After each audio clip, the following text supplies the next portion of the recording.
Hello la tribu! Je viens juste de partager un super live de chez BAM à l'instant avec vous. Et donc j'enchaîne avec le challenge bas du corps qui va vous être proposé d'ici quelques heures. À savoir que vous retrouvez le même protocole que le challenge précédent. 5 exercices, 5 sets dégressifs de 25 à 5 répétitions. Au niveau des exercices, on a eu envie de jouer un petit peu sur le fun, le plaisir et la mobilité que vous pourriez placer sur les exercices de squat et de fente pour les rendre un petit peu moins monotones. Donc voilà ce qui vous est proposé. Le premier mouvement, c'est un squat marché côté. Alors, dans la mesure où vous avez des multiples de 5, ce qu'on vous invite à faire, c'est de vous placer en position squat, les bras devant vous ou les mains sur les épaules pour pouvoir vous aider à garder le dos droit et de faire des déplacements sur le côté. Donc par exemple 5, 4, 3, 2, 1 et revenir 5, 4, 3, 2 et 1. Et de faire des séries comme ça de 5 répétitions dans un sens puis 5 répétitions dans l'autre jusqu'à ce que vous ayez les séries de 25, puis de 20, puis de 15, de 10 et de 5. Donc premier exercice avec le squat marché.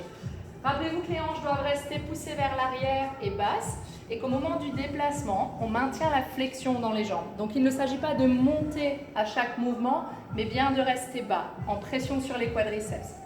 Le deuxième exercice, fente pulse moitié inférieure. Donc, une jambe en appui sur la pointe derrière, talon relevé. On fléchit le genou, on place l'angle avant de la cuisse parallèle au sol et on maintient le mouvement. 5 à 10 cm au niveau de l'amplitude et on effectue le nombre de répétitions d'un côté puis de l'autre côté. Gardez la largeur des hanches pour être bien stable et la sécurité au niveau de l'alignement de vos articulations. Okay? Sur une fente, le poids du corps est toujours équilibré entre les deux appuis. Donc ni trop en avant, ni trop en arrière. Juste l'équilibre entre les deux pour bien sentir vos quadriceps et vos fessiers brûler. Ensuite, vous retrouvez la combinaison squat-fente alternée. Donc vous commencez par vous placer en squat, placement squat et vous faites une fente. Puis squat, fente, squat, fente. Alors là pour le compte, vous faites un squat, une fente, ça compte pour une répétition. Donc 1, 2, 3, 4, 5 et ainsi de suite jusqu'à 25. Puis 20, puis 15, puis 10, puis 5. Ensuite, les fentes avant-arrière. Alors, vous commencez avec une jambe fixe et une jambe en déplacement vers l'avant et l'arrière. Donc là, par exemple, je vais utiliser ma jambe droite en avant, en arrière, devant, derrière. Ok? Donc, je compte 25 mouvements, puis je fais la même chose en gardant ma jambe droite fixe et en mobilisant ma jambe gauche. Ok? Restez dans un mouvement dynamique qui repart, qui ne s'alourdit pas dans le sol. Quelque chose de fun, quelque chose d'entraînant. Le dernier exercice, c'est le squat sur une jambe. Je vous le montre de côté. Vous placez le poids du corps, par exemple, sur la jambe droite.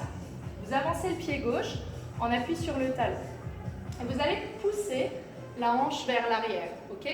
Donc, le but de l'exercice, c'est de faire une flexion vraiment sur la jambe arrière et de garder l'autre jambe longue. Pour que le haut du corps reste le plus droit possible, au moment où vous poussez les hanches vers l'arrière, vous levez les coudes pour maintenir la colonne longue et vous serrez vos abdos. Ok? 25 fois à droite, 25 fois à gauche, puis dans le set suivant, 20, 15, 10 et 5 répétitions. C'est l'occasion de sculpter vos jambes de gazelle et vos fessiers brésiliens. Maintenant que vous avez travaillé sur le mou du bidou, autant rendre le reste du corps aussi tonique. Faites-vous plaisir, faites-nous part de vos impressions et communiquez ça autour de vous. Rappelez-vous que tout ce qu'on peut apporter autour de nous est contagieux et crée un changement positif. On compte sur vous. Bisous!